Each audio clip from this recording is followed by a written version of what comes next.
sejam bem-vindos mais uma vez ao nosso terceiro episódio da segunda temporada.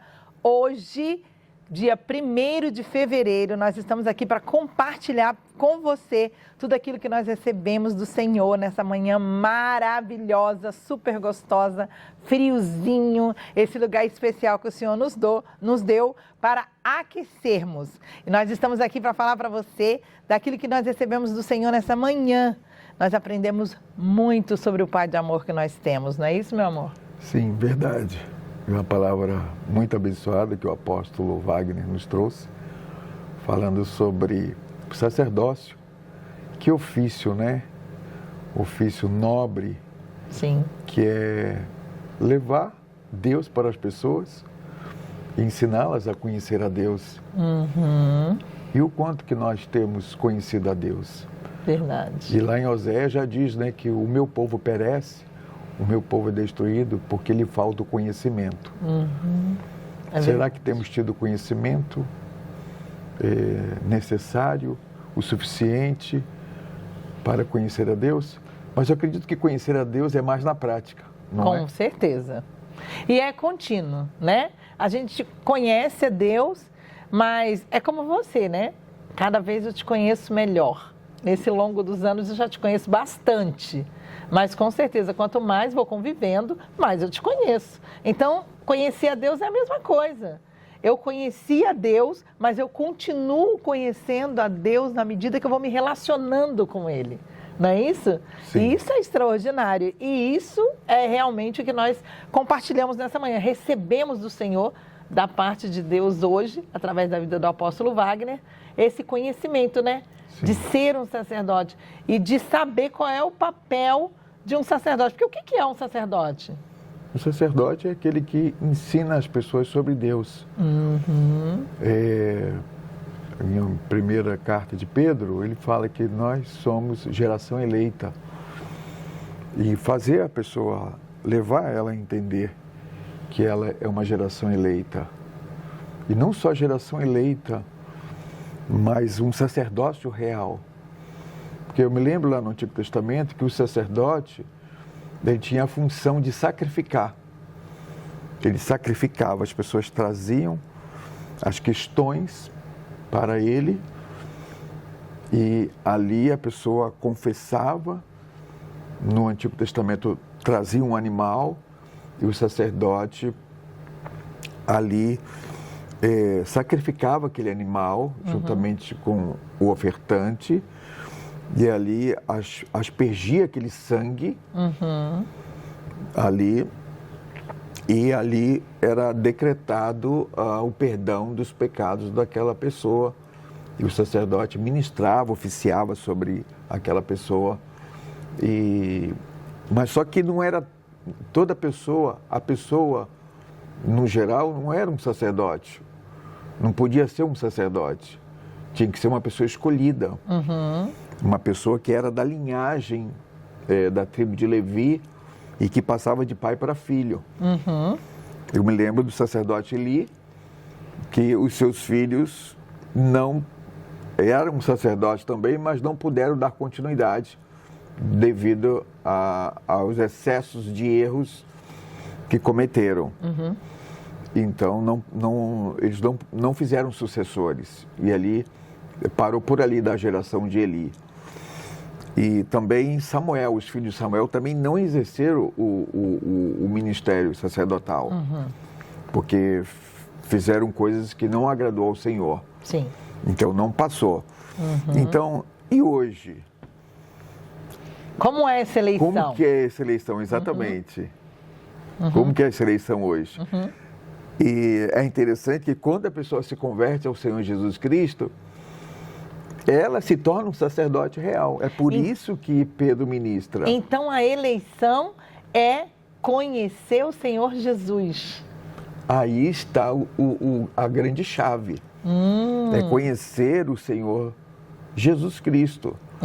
Porque uma vez você tendo esse conhecimento dele, do mestre, você tem a revelação. E o que acontece? Aí você se torna a geração eleita.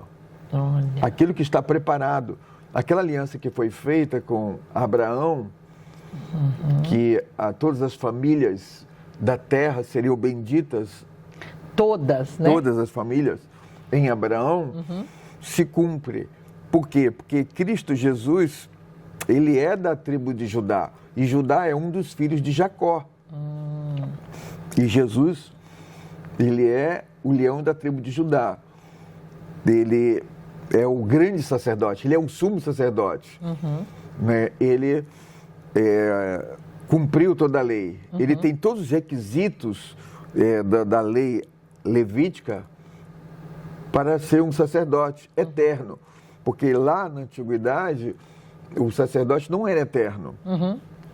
Porque ele morria, não é? Ele cumpria com as exigências da lei, mas só que ele morria. E o que acontece? Cristo Jesus, ele morreu, mas só que acontece que ele é o indicado por Deus, que é o Salvador, que tem essa marca sacerdotal para sempre. Ele morreu, mas ressuscitou. E aí ele ressuscitou, e de maneira tal que hoje ele nos capacita a ser como ele. É o Cristo vivo. Exatamente, ser como ele foi. Então ele passou para nós. Aí vem a geração eleita, sacerdócio real, passamos a ter essa realeza, o DNA que o apóstolo Wagner Falou? ele falou sobre essa genética espiritual que nós adquirimos Sim.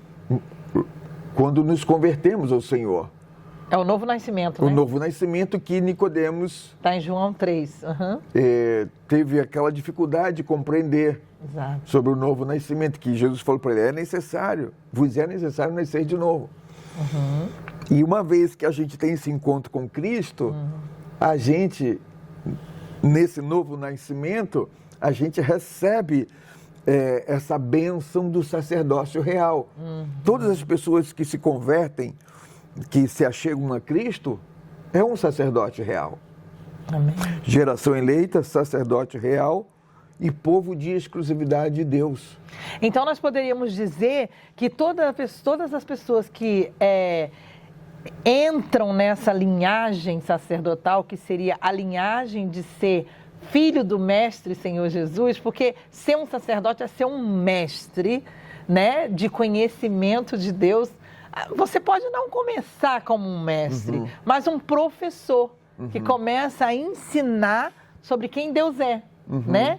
E o que realmente Ele deseja para nós. Sim. Né? Porque essa eleição, eu diria que após Jesus, ela passou a ser uma eleição de filhos amados de Deus, que lá em Efésios vai falar que Jesus vai nos levar a conhecer o Pai glorioso de amor, que é o nosso Deus, porque, na verdade, o que nós aprendemos nessa manhã é que nós devemos conhecer a Deus de verdade, Sim. né? Porque muitas pessoas pensam que conhecem Deus, mas, na verdade, esse conhecimento, às vezes, é muito pequeno, e aí a pessoa não tem o entendimento da grandeza de Deus, daquilo que Ele realmente representa para nós. Porque Deus não é apenas o Criador de todas as coisas, Ele é o nosso Pai, né? Sim. Foi quem nos formou, não é isso? Sim, é muito mais a prática, né? A Verdade. prática desse amor que Ele nos deu. A prática do dia a dia. É demonstrar isso. Porque Deus é amor. A gente viu do Salmo 136, na abertura, que devemos dar ações de graças a Deus.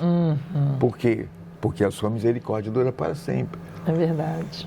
E quando é que a gente demonstra isso? Quando a gente se torna também misericordioso. Exato. Bondoso, porque Deus é bondade pura. E isso é a prática do sacerdócio. Isso é a prática do sacerdócio. Atrair as pessoas para Ele. E não muito com palavras, né? Mas pelo ato de demonstração. De ajudar as pessoas pela demonstração. Comportamento, né? Atitudes. Como que o sacerdote revelava Deus para as pessoas, não é?